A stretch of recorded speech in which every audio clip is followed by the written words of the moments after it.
Parce que Yahcha, quand il était sur la terre, il manifestait la puissance et l'autorité de son père. Il manifestait l'autorité. C'est ça qu'il disait le prophète Jérémie. Il a dit, ils vont essayer d'effacer mon nom pour enfin que mon peuple ne puisse plus invoquer mon nom. Ah oui, parce que les prophètes, il n'y en a plus aujourd'hui. Et s'il y en a un aujourd'hui qui n'a rien, encore un prophète ou des prophètes qui pourraient proclamer la vérité comme ces prophètes, ben ils seront encore mis à mort et persécutés, selon ce que Yahcha a dit.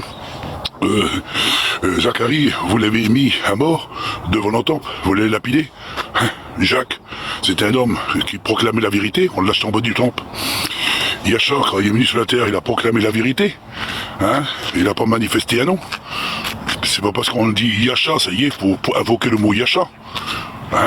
Yahcha, ça veut dire sauveur, libérateur, celui qui vient en secours, dans le Stone 34-67. Mais il y a un autre aussi, un Stone 34-68, un peu plus moderne, avec un E, Yeshua.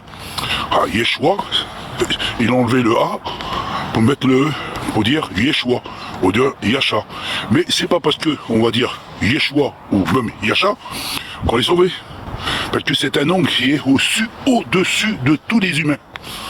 Même au-dessus de tous les anges, les chérubins, les séraphins, les archanges. Oui. Gabriel, l'ange Gabriel, qui est semblable comme le Créateur. C'est un titre aussi. Isaïe veut dire sauveur. Sauveur, celui qui vient au secours. Josué, exactement pareil. Quand il y a Yeshua, ça veut dire pareil. Quand vous prenez Daniel, c'est exactement pareil. Qui est comme juge, comme l'Éternel. Et tous les noms, et vous verrez que je vous mettrai les noms en signification à travers des vidéos, et vous verrez tous les noms que je vais vous donner. En hébreu, si vous voulez, parce que c'est en hébreu que vous voulez, en hébreu moderne, quand vous verrez que les noms qui ont été donnés, et ces noms-là, en réalité, ce sont des noms des prophètes.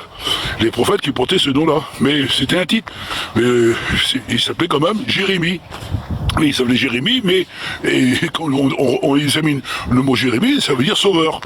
Et quand on voit Isaïe, ça veut dire sauveur.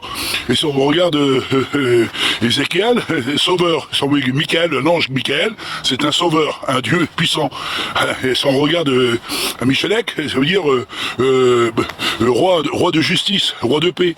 Alors, si on regarde tous les noms et tous les titres de tous les hommes du Créateur, et si on voudrait regarder les noms, tout ça c'est des significations du mot sauveur. Ça veut dire que c'est le Créateur. Ça veut dire que le Créateur se manifeste à travers ses prophètes. C'est ça la réalité. Il faut bien comprendre de ce que je suis en train de dire. Même quand Moïse, quand il avait rencontré l'ange, et l'ange il a parlé à Moïse, sur soi-disant le verset qu'a été mis, il dit fais attention, il porte mon nom. Il porte mon nom. Vous voyez, avant de recevoir le soi-disant le détagramme, il porte mon nom. Et en réalité, c'est pas écrit comme ça. Il porte ma divinité, ma présence elle-même, la parole vivante, créatrice, du grand créateur souverain. Parce que l'ange était animé de la présence elle-même du grand créateur. C'était un messager par excellence. Et il est venu de la part du grand créateur pour parler à Moïse. Mais comme ceux qui étaient montés aussi sur la montagne. Yahcha aussi, quand il est venu dans le monde, il n'est pas venu avec sa propre autorité. C'est pas parce qu'on veut dire Yahcha qu'on l'est sauvé. Tout ça, c'est de la finesse. Tout ça, c'est des mots qui essayent de vous séduire. Alors, qu'il soit un rabbin juif, il va vous apporter, il faut pas invoquer Jésus, ou soit ils vont dire, oui, il y a Jésus, mais Jésus, ça veut dire Yeshua, ça veut dire, c'est celui que nous devons invoquer le nom de Yeshua. Alors, on se voit un catholique, il va dire non, mais c'est pas Yeshua, mais on sait bien que Yeshua, ça veut dire Josué. Ah oui, alors c'est Josué que vous invoquez le nom de Josué. Alors, dans l'Ancien Testament, il y en a pas mal de Josué. Et à l'époque que le fils du Créateur qui était sur la terre, il y a 2000 ans derrière, il en avait des Josué, des Yeshua, et des Yahcha, et des hommes, il y en avait plein qui portaient des noms. Et même dans l'Ancien Testament, on voit tous les prophètes, ils portaient des noms du Créateur. Ah oui, mais c'est des noms. Comme moi, c'est pareil. Si on vous dirait, tiens, Olivier, ben vous pouvez invoquer le mot Olivier aussi. Bah oui, parce qu'Olivier veut dire celui qui porte la bénédiction. Celui qui apporte la bénédiction. Alors je suis un porteur de bénédiction. Alors invoque-moi le nom Olivier aussi.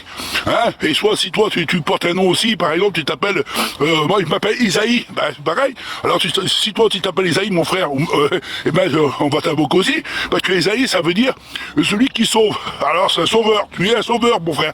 Tu prêches, ils vont invoquer ton nom. Mais c'est un nom que toi tu l'as reçu, ça c'est des noms d'hommes. Tous les noms, mais il y a des significations dans les noms. C'est ça qu'il faut bien comprendre. Chaque nom a une signification.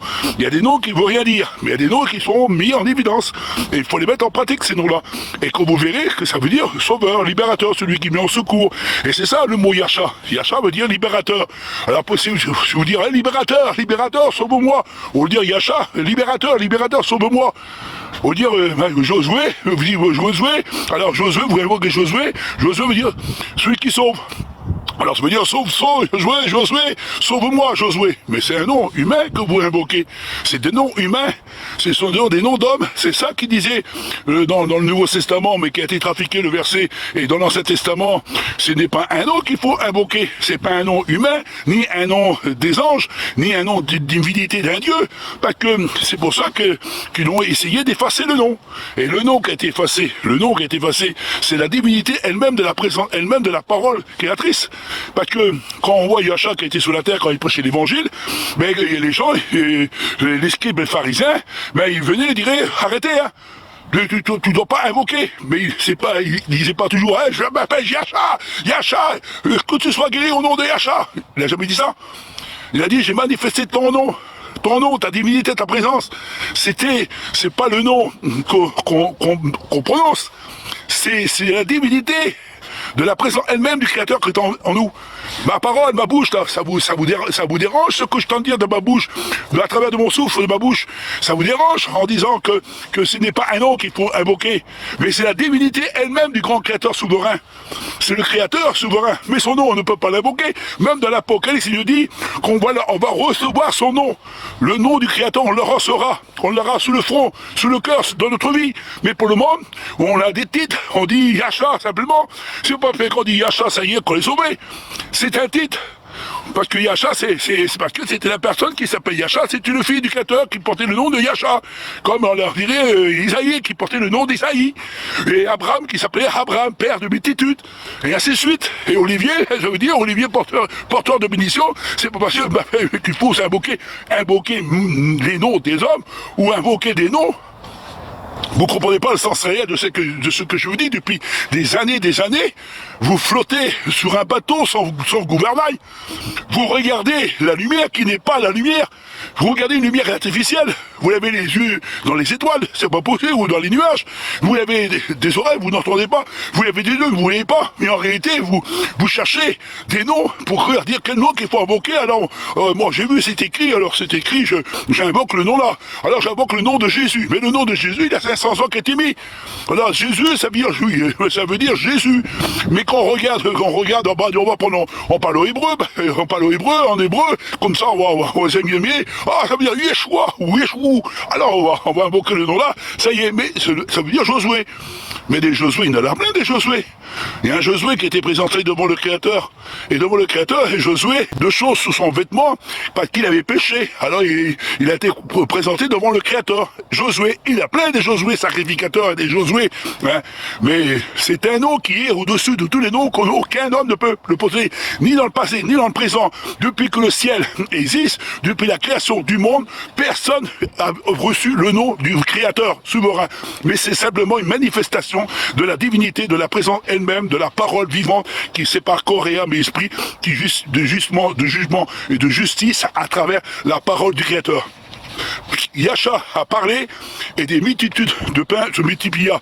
Quand Yasha a parlé en disant au paradis, lève-toi, marche, et c'est par la présence elle-même créatrice de la parole créatrice du grand Créateur. C'est elle la parole créatrice qui a créé le ciel, la terre et tout ce qui renferme. C'est le Créateur. Mais vous comprenez pas le sens réel de ce qui est écrit. Yasha n'a-t-il pas dit? Qu'est-ce qu'il a dit, Yasha? Yasha a dit, vous voyez pas que le Père est en moi, que je manifeste ses œuvres, les paroles que je tente de dire, ce ne sont pas mes paroles à moi, mais ce sont les paroles de mon Père. Mais vous voulez pas croire de ce qu'on tente de dire. Alors vous cherchez des noms, vous invoquez des noms, vous cherchez des noms, et vous croyez que ces noms-là, il faut invoquer. Mais parce que vous n'avez pas l'Esprit du Créateur en vous. Vous cherchez, vous tâtonnez comme des abeilles, vous suivez des abeilles pour croire que ces abeilles-là, vous croyez que c'est des clairvoyants, mais que ce sont des abeilles. Oh, faut faire des rituels. Oui, pas mal de rituels. Il faut faire beaucoup de rituels pour rechercher. Il faut aller à l'église, il faut aller à la mosquée, il faut aller au temple, et ainsi de suite. Il faut aller quelque part pour retrouver le Créateur. Mais entre dans ta chambre, ferme ta porte. Ton Créateur, il est là. Il est où ton Créateur? Il est en toi. Il est dans ton souffle de vie, dans ta vie, personnellement. Mais vous comprenez pas. Mais c'est pas possible. Vous n'arrivez pas à comprendre de ce que je tente de dire. Ça fait des années. Mais c'est comme si je jetais des perles à des poissons. C'est comme si je jetais des perles à des gens qui n'ont pas la tendance d'écouter le message du Créateur. Et je vous dis, ce n'est pas un nom humain qui a été donné parmi les hommes. Depuis que le monde existe, que tous les noms ont été donnés, et des noms des prophètes, c'était des titres. Alors s'il faudrait invoquer, alors invoque Abraham, Isaac, Jacob, invoque aussi Isaïe, Néhémie, Jérémie, Ézéchiel, David, le roi David. Alors, ça veut dire bien-aimé, le bien-aimé de Dieu. Alors, invoquer le bien-aimé. Alors, ici, le bien-aimé, Yacha, c'était le bien-aimé du Père. Mais nous sommes tous des bien-aimés. Nous sommes tous des fils. Nous sommes tous des consacrés. Nous sommes tous des moins. Nous sommes tous des consacrés, des prémices. Des enfants nés de l'esprit du Créateur. On manifeste pas un nom, on manifeste la divinité, la présence elle-même, le souffle du Créateur, la créatrice, la parole créatrice qui sépare corps, âme et esprit. Vous ne comprenez pas le sens réel de cette vérité. Vous êtes des sourds, vous êtes des aveugles. Vous avez toujours courir vers des gens qui ont une belle apparence, de bon langage, de belle expression, et qui connaissent la Torah sous les bouts des doigts. Mais connaissons la Torah, oui, la Torah, ils l'ont la Torah. Ils la manifestent la Torah. Et vous courez vers ces gens-là parce que, oh, ce sont des juifs. Mais quels juifs? Il y a ni grec ni juif. Et le mot juif n'existe pas parce que le I, le U, le E et le V n'existent pas. On vous a montré des preuves. Dans le paléo-hébreu ancien, ces lettres n'existaient pas. Ne touche pas à la Torah, ne touche pas un point sur la I, même un point de la Torah, tu ne dois même pas ôter. Et vous avez mis des voyelles, et vous avez mis des points, et des virgules, et vous avez changé les noms, et pour mettre des noms en disant, un nom là, il faut invoquer. Alors les gens d'aujourd'hui, que Satan entend pousser, à pousser les gens à croire quelque chose. Alors l'autre il dit, moi j'invoque Jésus, et c'est pas son nom. Alors c'est Jésus, ah c'est pas son nom. Alors c'est Adonai, ça veut dire Seigneur, c'est le Bala, c'est le Seigneur. Ou Dieu, le Dieu c'est Zeus, Zeus. Et ainsi de suite, il vous pousse à invoquer des noms humains, ou des noms des prophètes, ou des noms des divinités, et vous croyez que ces divinités et les noms humains qui sont été mis en évidence, vous êtes les invoquer, comme vous invoquez Yeshua, ou Jésus, que veut dire Josué, un nom humain, et vous croyez qu'un nom humain, il peut vous donner la vie éternelle. Mais la vie éternelle, c'est ceux qui te connaissent, toi, le seul véritable créateur qui a créé le ciel et la terre, et pas le souffle du Créateur. C'est pour ça que Yacha a dit à Nicodème, ce qui est né de chair est chair. Vous l'avez trouvé dans la chair. Et pourtant, toi, que tu es un docteur du Créateur, tu dois connaître les choses du Créateur. Mais comment ça se fait que tu n'arrives pas à comprendre de n'être né de nouveau? Il n'a pas compris d'être de nouveau. Alors, qu'est-ce qu'il a fait? Mais comment, moi, un homme, t'es mon vieux, peut rentrer dans le sein de ma mère? Et Achat dit, regarde le vent, il se où il veut. Tu ne sais pas d'où il vit. Il vient de l'Est ou de l'Ouest. Tu ne sais pas où il vient, mais il est là, il est présent. Il est comme le souffle du Créateur. Il vient, il pénètre dans la terre de toi-même. Et tu es né de nouveau par l'Esprit. Celui qui est né de chair est chair, mais celui qui est né d'esprit est esprit. Et lui, il n'avait pas compris. Et pourtant, c'était un docteur, soi-disant, de Dieu. Il n'a pas compris. C'est des hommes qui connaissent la Torah sur les bouts des doigts, mais ils ne connaissent pas le Créateur au fond de leur cœur. Ils n'ont que la parole sur la lèvre, sur leur bouche, mais la lèvre parle, la langue parle. C'est un gouvernail. Soit on apporte la bénédiction, soit on apporte la malédiction. On ne peut pas servir deux maîtres à la fois. On ne peut pas donner des titres à des gens. Et ces prédicateurs, ces enseignants, ces dirigeants, ces rabbins, ces prophètes, et ces pasteurs, ces curés, et tous ces noms, tous ces hommes-là qui t'ont donné des noms et des noms, il y a tellement des noms, des tagrammes. Oui, il faut invoquer des tagrammes. Le nom de Dieu, on ne peut pas le prononcer. On ne peut pas le prononcer, le nom de Dieu. Parce que le nom de Dieu, on ne peut pas. Parce qu'il faut donc mettre un grand D avec un point, us. Alors, Dieu, avec un point au départ, on ne peut pas le prononcer. Alors on donne un détagramme. Mais ça n'empêche pas qu'il t'en aura invoqué Yeshua, Adonai, Elohim, Dieu, El, et ainsi de suite. Ils donnent des noms et des noms. Et alors vous voulez invoquer les noms, comme un juif a dit, invoque le nom de Yeshua. Alors tu dis, Yeshua. Et l'autre dit, non, c'est pas Yeshua, c'est Jésus. Ah non, c'est pas Jésus, c'est Yeshua. Et Yeshua, ça veut dire Jésus. Et Jésus, ça veut dire Yeshua. Et ainsi de suite. Alors on invoque des noms. Le Fils du Créateur, quand il est venu dans le monde, le Créateur est dit dans sa parole, dans le Nouveau Testament et dans l'Ancien Testament. Connais-tu? Écoute bien ce que je vais te dire, toi qui m'écoutes. C'est le Créateur qui dit dans l'Ancien Testament. Connais-tu le nom de mon Fils? Le connais-tu? Connais-tu mon nom? Le connais-tu mon nom? Non. C'est écrit dans l'Ancien Testament. Et dans le Nouveau Testament, il dit que quand nous quitterons le monde, qu'on aura un corps incorruptible, on aura le nom, le véritable nom. Il sera inscrit sur notre front et sur notre cœur. On saura qui est le nom du véritable nom du Fils du Créateur. On l'aura. Là, on aura son vrai nom. Mais on n'a pas son nom aujourd'hui. On l'a pas. On l'appelle le Fils de l'homme ou le Fils du Créateur. Oui, c'est ça. Il a bien dit à ses disciples, disez-moi, qu'est-ce que je suis moi? Moi, le Fils de l'homme. Et pourtant, les disciples auraient pu dire, mais tu t'appelles Yacha. Ou soit pour les chrétiens, ils vont dire, il t'appelle Jésus. Et ils vont dire, un juif va dire, mais c'est quoi? Ben, il s'appelle Yeshua. Voilà. Mais Pierre, il a pas dit ça.